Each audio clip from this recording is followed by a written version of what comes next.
Today on World Horizon View on what might just be one of the most game-changing moments in global finance over the past 5 decades. This isn't some minor tweak in the markets or a headline that fades away by tomorrow.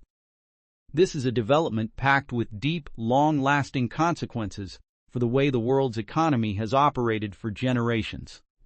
It touches on everything from how countries trade goods and settle payments with each other, all the way to the big-picture strategies that nations rely on to manage their finances, protect their currencies, and even safeguard the everyday living standards of their citizens. Picture this for a second. The Crown Prince of Saudi Arabia didn't pick up the phone to reach out to the President of the United States. He skipped calling the leaders of China and Russia too, even though those are massive global players. Instead, he dialed up the Prime Minister of Canada, Mark Carney. And the conversation those two leaders had?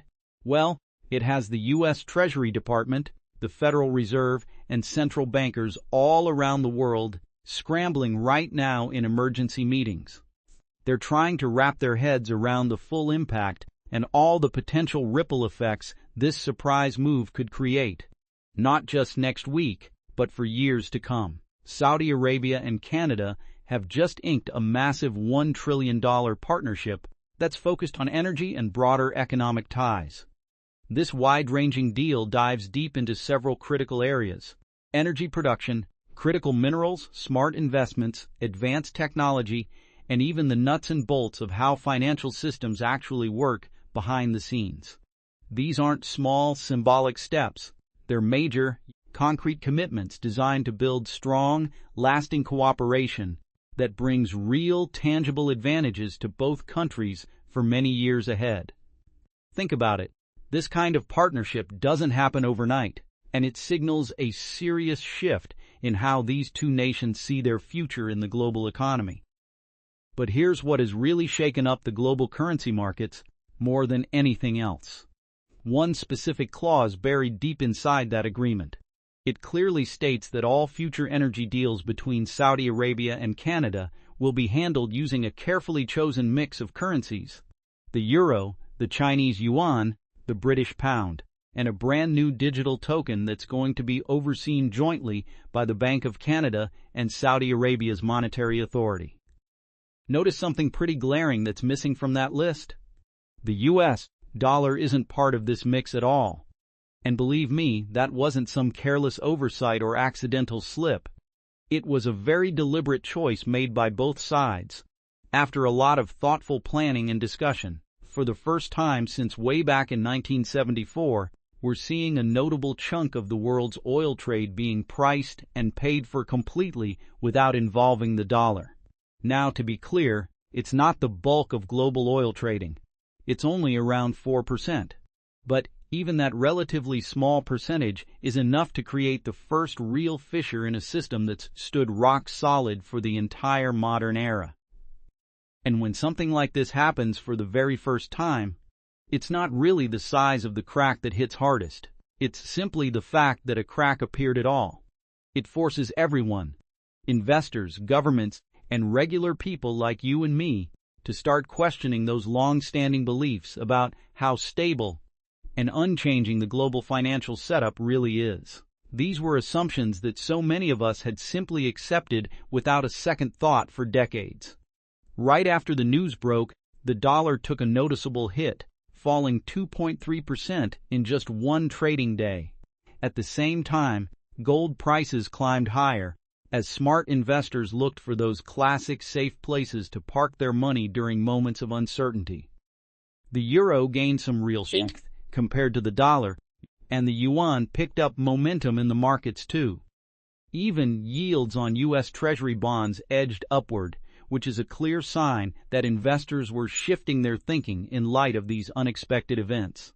The currency traders out there weren't blowing things out of proportion or reacting in some wild, panicked way. They were making sensible, measured adjustments to what looks like a genuine fundamental change, one that could affect international trade and how countries hold their reserves for a very long time. This is prompting a careful rethinking across the board, and it's happening faster than many experts expected. Behind the scenes in Washington, the Federal Reserve gave a private heads-up to the U.S. Senate Banking Committee about all this. Lawmakers from both sides of the aisle didn't waste any time. They quickly called for an urgent joint hearing so they could dig deeper into what it all really means for America's economy. President Trump personally called the Saudi Crown Prince to urge him to rethink the main points of the deal, especially that key currency part. But the Crown Prince turned him down flat. That entire conversation wrapped up in just 11 minutes. This presentation uses AI to bring you the visuals in a clear and engaging way, but every single detail comes straight from solid, verified news reports and expert financial and policy breakdowns that are available to the public. Nothing here is speculation. It's all grounded in real facts. To really get why this matters so deeply, not just to world leaders but to ordinary families watching their grocery bills and mortgage payments, we have to rewind back to 1974 and look closely at the historical backdrop that put today's system firmly in place. Following the 1973 oil embargo, which sent the entire U.S. economy tumbling into a painful recession and created tough, stressful times for families and businesses everywhere, the Nixon administration sat down with the Saudi leadership. What they worked out wasn't some official, formal treaty that went through all the usual government channels, with public debates and votes. Congress never got to vote on it, and there wasn't any big public announcement at the time. It was more of a quiet, private understanding between the two governments, one that quietly transformed global economics, trade flows, finance, and even international politics in ways that would last for decades. The core of that original agreement was pretty straightforward and direct. Saudi Arabia would sell all its oil exclusively in U.S. dollars. Back then, pretty much every major industrialized nation around the world desperately needed that Saudi oil to keep factories running and cars on the road, so they all had to keep plenty of dollars on hand just to pay for it. In exchange, the United States promised strong military protection for Saudi Arabia, along with reliable access to American weapons and solid security commitments. It was a classic win-win deal at the time. In the years that followed, other OPEC members started following the same path one by one. By the start of the 1980s, almost all oil traded around the world was being done in dollars. This created what we now call the petrodollar system, a powerful, self-reinforcing loop that helped keep the dollar firmly in the top spot in international finance. The impact of this setup has been enormous, with effects that spread far and wide across the globe. For most everyday Americans going about their daily lives, it wasn't something they noticed happening right in front of them. The benefits were kind of hidden in plain sight, quietly woven into daily life so seamlessly that it all just felt normal and like it would always stay that way forever. Because oil was tied so tightly to the dollar, nations everywhere needed a reliable, steady flow of dollars just to handle their basic energy needs. To get those dollars, they ramped up selling all sorts of goods and services to the big American market. This is actually one of the main reasons why U.S. consumers have enjoyed relatively cheap imported products for the past 50 years. Everything from electronics and clothing to cars and household items. It kept shelves full of affordable choices and supported the kind of high consumption level and variety that so many of us have simply grown accustomed to expecting. On top of that, countries would take those extra dollars they earned and invest them in safe U.S. Treasury bonds.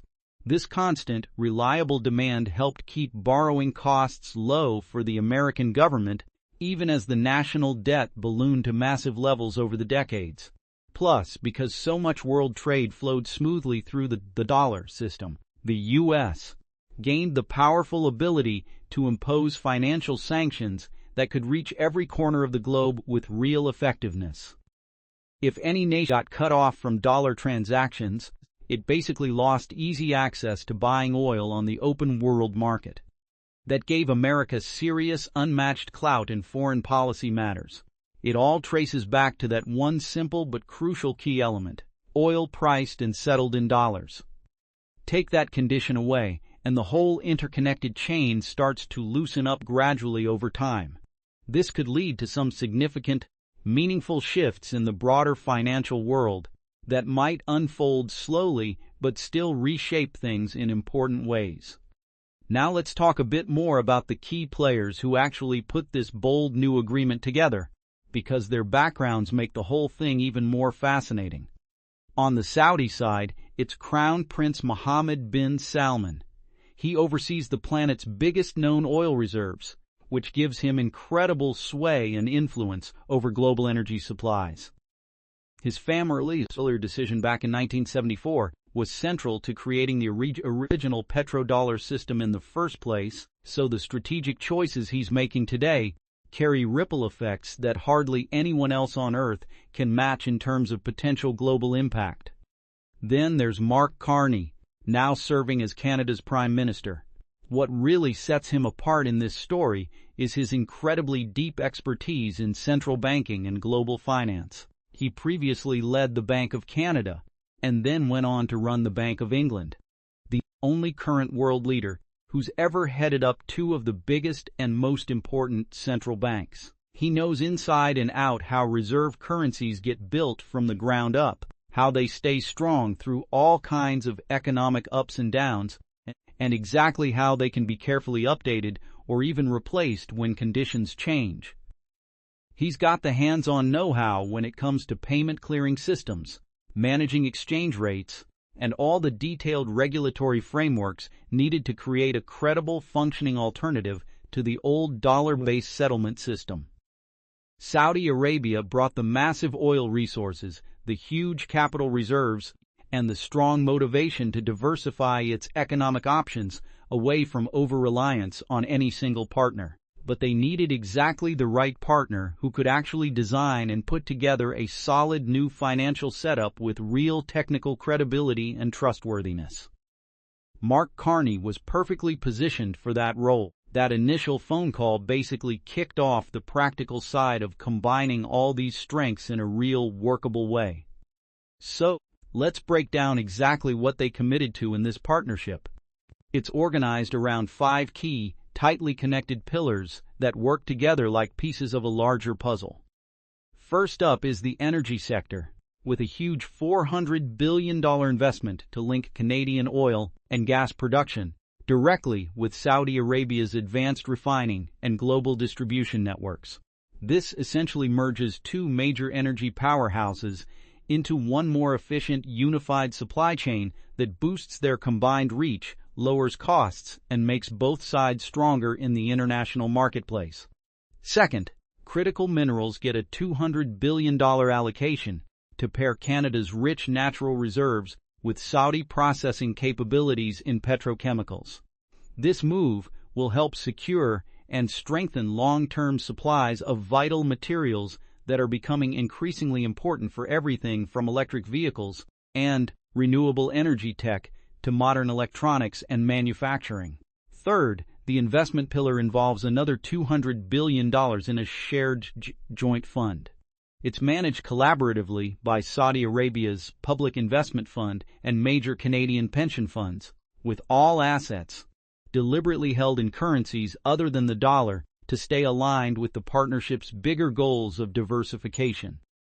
Fourth, technology receives a $100 billion commitment to blend Canada's world-class strengths in artificial intelligence and clean energy innovations with Saudi capital and vast market access. This is expected to spark exciting new breakthroughs and development in key emerging fields that will shape the future economy. Any single one of these first 4 areas would easily stand out as a major headline-making agreement all by itself, full of real economic potential and smart strategic alignment between the partners. But they all feed into and strongly support the 5th and most groundbreaking element, the one that's turning heads and raising eyebrows everywhere.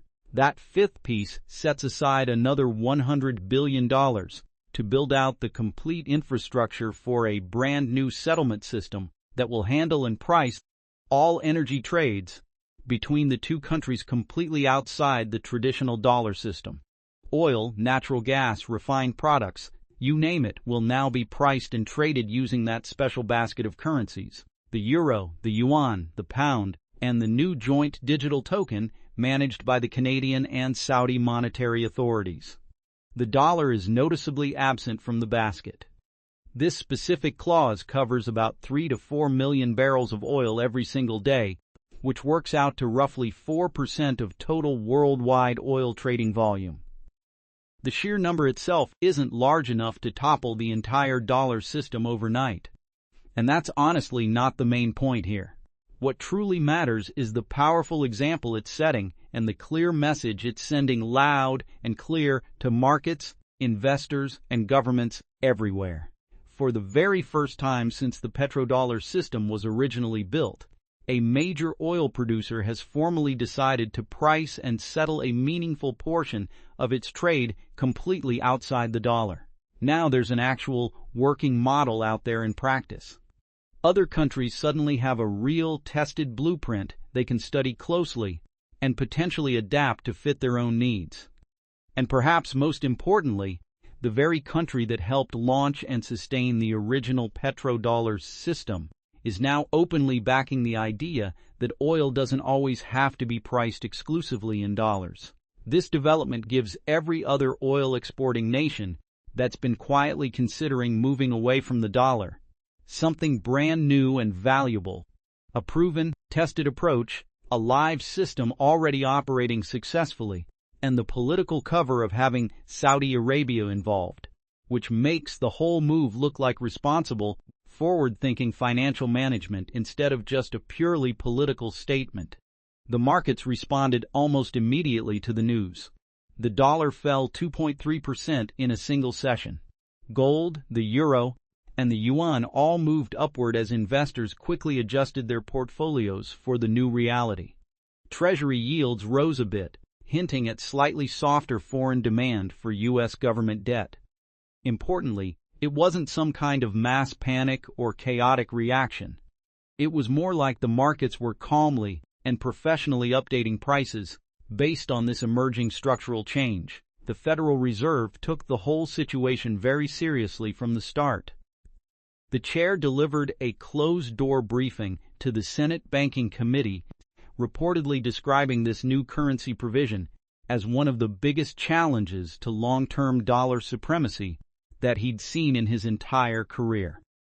When details of that briefing leaked to the public shortly afterward, it included detailed projections that traced the potential effects all the way from global energy markets down to how it might eventually impact ordinary American family budgets each month.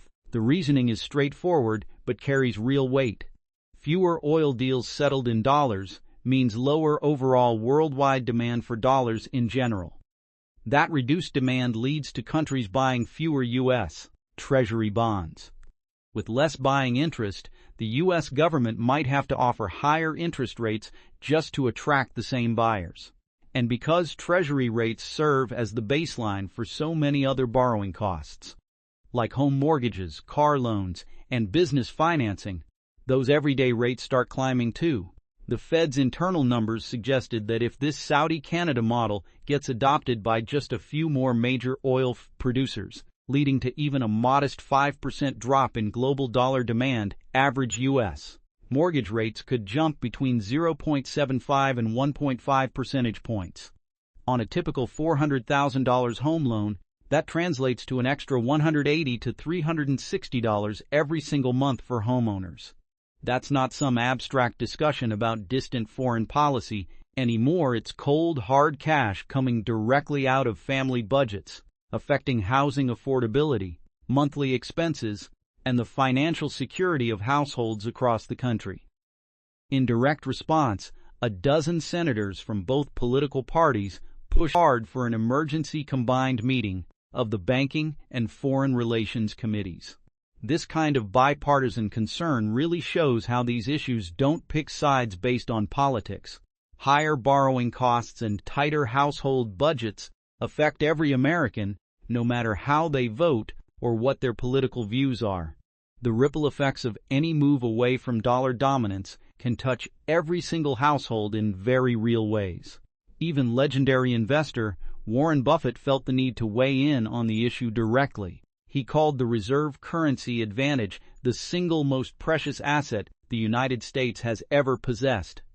Worth more, in his view, than the country's military strength, its entire technology industry, or all its real estate combined. It's literally trillions of dollars in measurable value. It lets the government borrow money cheaply, allows American consumers to enjoy favorable prices on imported goods, and gives U.S. sanctions real global reach and power. And every single one of those huge advantages depends on one foundational condition: oil, and continuing to be priced and settled primarily in dollars. Buffett then drew a thoughtful parallel to what happened historically with the British pound sterling, which served as the world's dominant reserve currency for roughly 150 years. It helped finance the British Empire and settled a huge portion of global trade during that era. The pound didn't lose its top status in one sudden dramatic crash. Instead, it slipped away through a long, slow process of erosion over time. Small trade deals settled in other currencies here, colonial nations starting to hold dollar reserves alongside pounds there, and oil transactions gradually moving into mixed currency baskets elsewhere. Each individual change looked relatively minor at the time, and plenty of analysts kept reassuring everyone that pound dominance was permanent and untouchable. But by the late 1940s, all those small cracks had built up enough pressure that the transition happened faster than almost anyone had prepared for. Buffett sees the dollar today following a very similar pattern. Cracks have been quietly forming for some time now, with developments like China settling more trade in yuan, Russia pricing energy deals in rubles, and the BRICS nations actively exploring alternatives. Each time one of these steps occurred, the usual reassurances came out: that the alternatives were still too small, the infrastructure wasn't ready yet, and nothing could ever truly match the depth and liquidity of the dominant currency. Those same arguments sounded right about the pound back in the 1930s, but they turned out to be wrong by 1950. In Buffett's assessment, this new Saudi-Canada agreement pushes the dollar into a noticeably more vulnerable position. Not because 4% of oil trade is enough to end dollar dominance all by itself, but because it creates a real, concrete precedent, provides a ready-to-use template, and crucially, comes with open endorsement from the key nation that originally helped build the old petrodollar system. Quickly after the announcement, three more important oil-producing nations, the United Arab Emirates, Kuwait, and Nigeria, started official talks based directly on this new framework, all within just 1 week. Saudi sources described the conversations as early and exploratory, but the speed of it all speaks volumes louder than the words. These countries had been closely watching how the United States applied economic pressure to Canada, one of its closest and longest-standing allies. It sent them a very clear and straightforward signal: if the current financial system can be turned into a weapon against a close friend today, then it could easily be used against anyone else tomorrow. President Trump's follow-up call to the Crown Prince just a few days later only underscored how seriously the White House was taking the entire situation. According to reports from both sides, Trump asked Mohammed bin Salman to take another careful look at the currency clause. The prince responded politely but firmly with a no, explaining that the decision was about protecting Saudi Arabia's own sovereign interests in diversifying its financial exposure and simply wasn't open for renegotiation. The call lasted only 11 minutes. The U.S. side described the exchange as frank, while the Saudis called it clear in diplomatic language. Both terms really mean the same thing: a solid, unmistakable refusal. So here's where things stand right now. Saudi Arabia and Canada have locked in a full $1 trillion deal that, for the first time since 1974, prices a meaningful portion of oil trade completely outside the U.S. dollar. Currency markets have already started adjusting by weakening the dollar in response. The Federal Reserve has formally alerted lawmakers to the real risks ahead, including potentially pricier mortgages and higher overall costs for government borrowing that could eventually hit American families in their daily lives. Additional oil-producing countries are now actively exploring similar setups. The BRICS nations suddenly have a practical, working example and strong Saudi backing for de-dollarization ideas that until recently existed mostly in theory, and a direct personal appeal from the President of the United States asking to walk back that key currency clause was turned down in that short phone conversation. The original petrodollar arrangement grew out of a foundation of mutual trust and shared interests between two key nations.